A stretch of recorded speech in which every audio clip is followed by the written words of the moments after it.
Okay, Assalamualaikum dan selamat petang semua. Right, hari ini kita akan sambung lagi. Okay, untuk bahagian 1.22 struktur kawalan dalam pengaturcaraan. Okay, jadi kita akan mengenali struktur kawalan yang digunakan dalam algoritma, right, dalam menyelesaikan masalah lah. Okay, seterusnya. Okey, kita tengok dulu apakah yang dimaksudkan dengan struktur kawalan. Okey, struktur kawalan ia adalah penyataan komputer, okey, yang digunakan dalam melaksanakan proses komputer lah.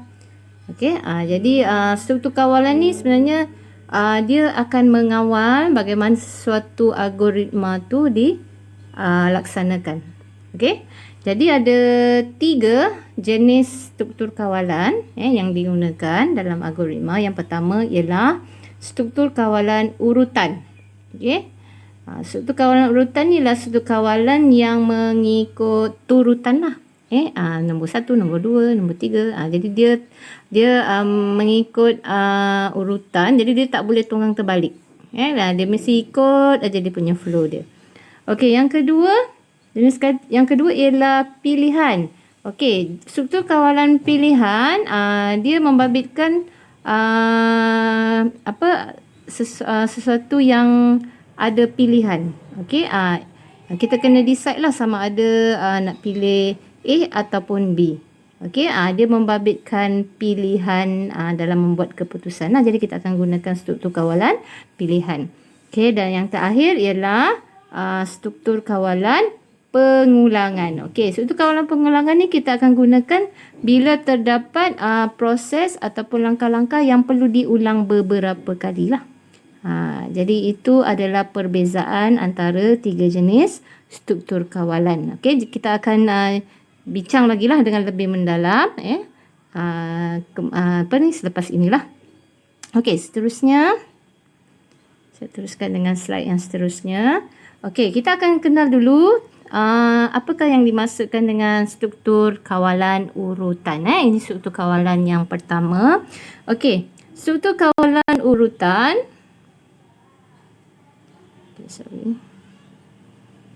Okey, struktur kawalan urutan ialah penyataan yang dilaksanakan mengikut urutan. Okey, dan arahan yang dilaksanakan adalah secara linear. Apakah yang dimaksudkan dengan linear? Okey, linear tu bermaksud dia tiada tindak balas lah. Tiada respon. Maknanya yang mengarahkan tu seorang saja. Okey, jadi tindak balas secara linear ni dia akan dilaksanakan satu persatu mengikut urutan. Maknanya dia tak boleh pergi balik, ulang balik. Dia akan pergi dari nombor 1 sampai nombor 10. Contohnya bila dah sampai nombor 10, dia tak boleh pergi balik nombor 1. Okey, dia mesti mengikut urutan lah. Dia tidak boleh U-turn balik. Okey, itu adalah struktur kawalan urutan lah. Dia bergerak melaksanakan arahan secara linear. Itu masuk perkataan linear. Okey, seterusnya poin yang kedua, urutan arahan yang betul adalah penting kerana urutan yang berlainan boleh memberikan output yang berlainan. Jadi urutan arahan tu mesti betul. Alright? Dia tak boleh melangkah-langkah lah, melangkau-langkau.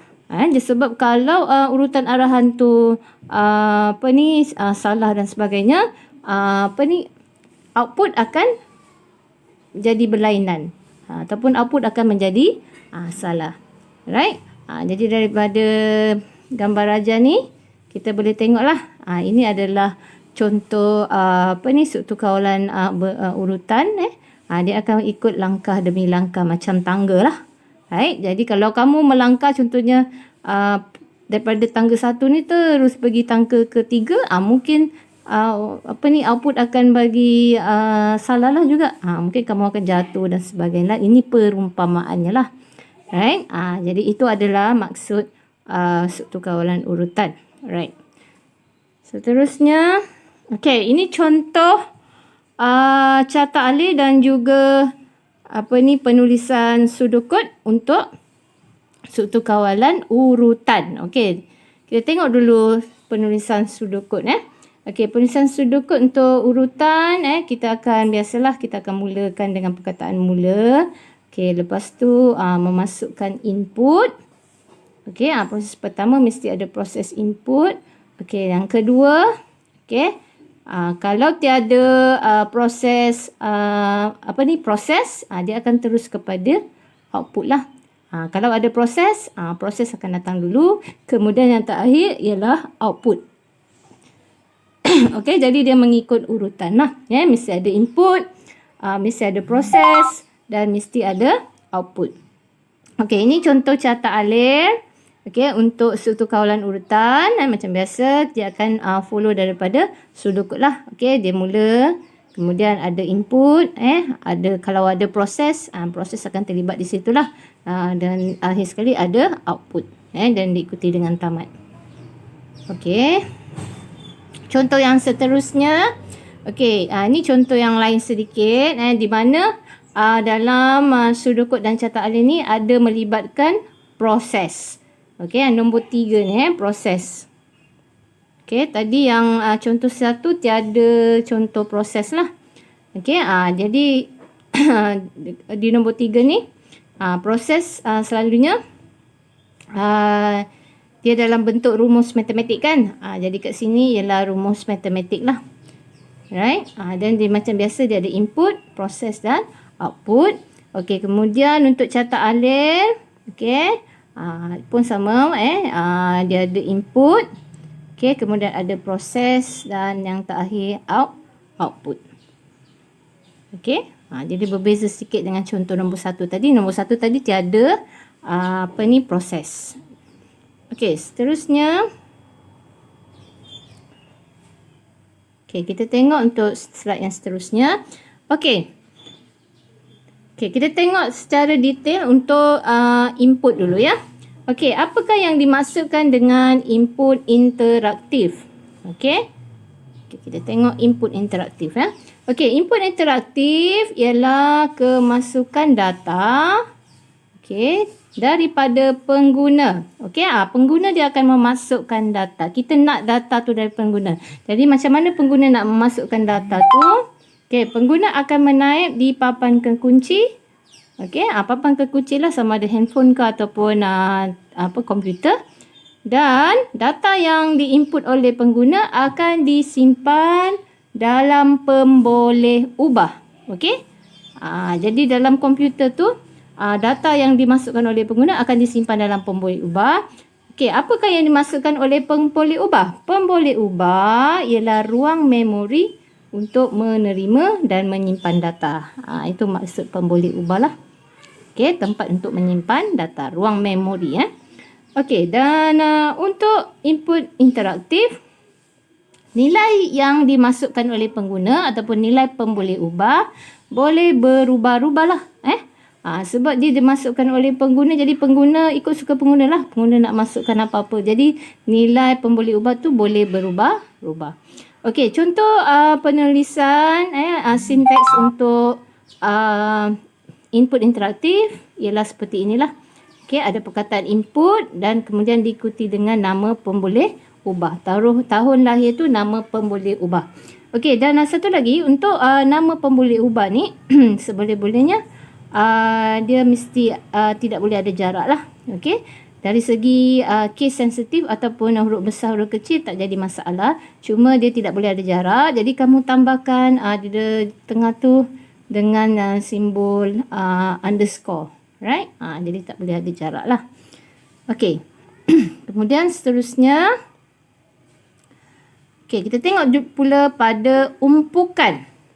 Okey, satu lagi jenis input yang kita panggil sebagai umpukan Okey, umpukan, kita tengok dulu maksud umpukan ialah cara lain untuk memasukkan data lah ke dalam pemboleh ubah.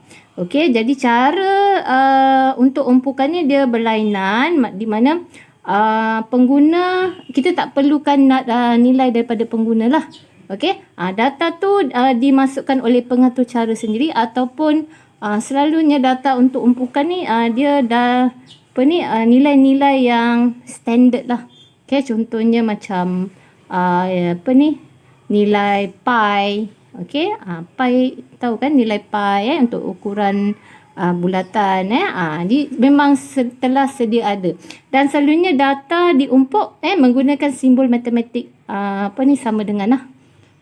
Kalau ada sama dengan tu untuk input itu adalah nilai umpukan. Okey, dan untuk nilai pemboleh ubah bagi umpukan dia adalah sama. Setiap kali menjalankan algoritma dia adalah sama dan tidak boleh diubahlah. Okey, umpukan ni kalau kamu di ASK topik tingkatan 2, umpukan ni dia sebenarnya adalah pemalar. Ingat lagi tak? Okey, itu umpukan dan pemalar ni adalah samalah. Jadi nilainya tetap sama, tidak boleh berubah. Okey, contohnya cara untuk menulis umpukan seperti inilah. Okey, kita akan masukkan nama pemboleh ubah di sini dan terus masukkan nilai tersebutlah. Okey, jadi nilai yang contoh seperti ini 1963 diumpukkan kepada pemboleh ubah tahun lahir. Okey, jadi itu adalah perbezaan di antara input interaktif dan juga umpukan. Okey, seterusnya. Okey, dalam penulisan notes note input, output dan juga proses, kita banyak menggunakan operator operasi matematik lah. Jadi penggunaan operator matematik ataupun simbol-simbol aritmetik kita panggil sebagai simbol aritmetik banyak digunakan dalam penulisan input, output dan sebagainya lah. Okey, jadi ada beberapa operator aritmetik yang kita gunakan selalunya lah. Dan simbol yang digunakan ataupun operator yang digunakan, yang pertama ialah tambah. Okey, ni macam biasalah. Okey, dia macam simbol matematik biasa. Okey, kemudian operator tolak pun sama juga dengan simbol biasa. Okey, cuma yang berbeza ini dua ya. Yang pertama ialah pendaraban. Okey, untuk pendaraban kita tidak guna simbol X. Okey, kita menggunakan simbol apa kita panggil ni? Star kan? Okey, bintang star. Okey, dan untuk pembahagian kita gunakan kita tak gunakan simbol bahagi, kita gunakan slash. Okey, dan yang bawah sekali ni ialah simbol kurungan. Okey, kurungan ni biasanya membabitkan operasi penggolongan lah. Maknanya kita nak jalankan operasi darab dulu baru tambah dan sebagainya. Okey, jadi kita bezakan. Alright, jadi itu contoh untuk operator matematik yang digunakan dalam note selalu dalam proses lah. Okey, kemudian perkataan-perkataan dalam ungkapan sinteks input, output dan proses. Okey, selalunya dalam pseudocode ataupun cetak alir teks yang digunakan untuk menggambarkan input. Okey, selalu kita akan guna perkataan baca. Okey, kita input atau dapatkan. Okey, di bahagian depan lah. Okey, pseudocode ataupun cetak alir. Kita akan gunakan teks-teks ini. Okey, untuk proses, selalunya kita akan letak simbol-simbol dalam bentuk rumus lah, rumus matematik. Okey, dan kita boleh gunakan perkataan kira juga. Right, dan untuk output, kita akan gunakan perkataan papar, cetak, tulis, output atau laporkan. Okey, jadi contohnya, kita boleh tengok daripada sinilah. Okey, ini adalah cara untuk mengira input dia menerima saiz jari bulatan dan mengira ukur lilit dan luas bulatan. Okey. Jadi kamu boleh tengok dari sini pseudocode ya. Untuk pseudocode dulu. Okey, untuk pseudocode kamu tengok ya. Saya bezakan dengan penggunaan warna Okey, untuk warna merah ni, merah ni ialah bahagian umpukan lah. Okey, kita letakkan perkataan set. Okey, setkan jari sebagai kosong, nilai dia kosong. Setkan ukur lilit sebagai kosong. Setkan luas sebagai kosong. Dan setkan pi sama dengan sebagai itu maksudnya sama dengan lah. Jadi ingat lagi tak, umpukan mesti ada simbol sama dengan. Cuma saya tambahkan perkataan set. Setkan. Set ataupun setkan lah. Okey, itu untuk nilai umpukan lah. Okey, kemudian yang seterusnya nombor 6 ni papar. Okey, paparan ni ialah sama dengan simbol output sebenarnya. Kalau ada perkataan papar tu maksudnya output lah. Okey, okey, kemudian nombor 7 input. Okey, input dia minta jejari, nilai jejari daripada pengguna. Jadi input ni warna merah kan. Alright. Okey, seterusnya nombor 7. Okey, dan nombor 8 dan nombor 9 ni ialah proses. Okey. Okey, dan ini proses ya. Proses. Okey, dan yang ke-10 ni output. Okey. Jadi penggunaan perkataan-perkataan mesti sesuai lah, kena sesuai ikut proses-proses yang terlibat lah. Untuk umpukan kita gunakan set. Untuk output kita gunakan papar ataupun output. Untuk input kita boleh gunakan perkataan input, dan untuk proses kita boleh gunakan perkataan kira ataupun kita just letakkan formula lah. Alright. Okey. Okey, dari segi secata alih pun samalah. Alright. Kamu boleh tengok dengan lebih jelas di sini. Okey, yang pertama ni ialah untuk umpukan. Okey, cara menulis dia begitulah. Cuma kita tak letak set kat situ, tapi sebenarnya boleh juga kamu tambahkan perkataan set. Okey, kemudian paparan ataupun output. Okey, seterusnya input. Okey. Dan ini proses, boleh letak juga perkataan kira di situ. Okey, dan yang terakhir ialah output. Okey, jadi ini contoh penulisan ataupun perkataan-perkataan yang selalu digunakan semasa kamu menulis sudukod ataupun cerita alih berpandukan kepada input, proses dan juga output. Okey, uji minda. Okey, kita cuba, itu sajalah untuk penerangan saya. Kita cuba uji minda. Okey, yang pertama, apakah 3 jenis struktur kawalan yang telah anda pelajari?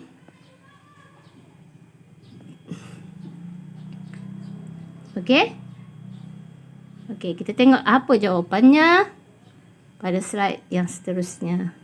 Okey, jadi 3 jenis struktur kawalan yang telah anda pelajari. Yang pertama ialah struktur kawalan urutan, struktur kawalan pilihan, dan yang terakhir sekali ialah struktur kawalan ulangan. Okey, kemudian seterusnya uji minda yang kedua. Apakah pernyataan yang benar mengenai struktur kawalan urutan?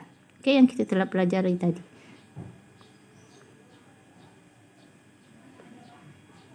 Okey, jadi kita tengok jawapannya. Okey, jawapannya ialah A. Okey, untuk struktur kawalan urutan, pelaksanaan dijalankan secara linear, bermaksud diselesaikan secara satu persatu sehingga selesai. Okey, yang B tu dilaksanakan dengan menilai syarat. Syarat tu untuk struktur kawalan pilihan, dan yang C tu untuk struktur kawalan pengulangan. Okey. Okey, soalan yang ketiga. Pilih penulisan input interaktif yang betul. Okey, ingat lagi kita ada 2. Yang pertama ialah input interaktif. Yang kedua ialah umpukan. Okey. Jadi kita tengok apakah jawapannya. Okey, jawapan untuk penulisan input interaktif yang betul ialah B. Okey, iaitu input diikuti dengan tahun lahir. Tahun lahir itu ialah penulisan untuk pemboleh ubah. Nama pemboleh ubah. Okey, yang A itu input sama dengan 1963, itu sebenarnya adalah umpukan. Okey, yang C ialah penulisan untuk output, dan yang D ialah sejenis umpukan. Itu nilai pi. Okey, ingat lagi pi kan? Nilainya memang tetap tidak akan berubah, mesti 3.142. Okey, soalan yang seterusnya, simbol aritmetik. Okey, simbol aritmetik star digunakan untuk operasi mana? Okey. Okey, jawapannya ialah C, darab. Okey, star digunakan untuk darab ya. Okey. Okey, jadi sekian saja untuk hari ini. Kita akan sambung seterusnya dengan 2 lagi struktur kawalan di minggu hadapan. Okey, terima kasih.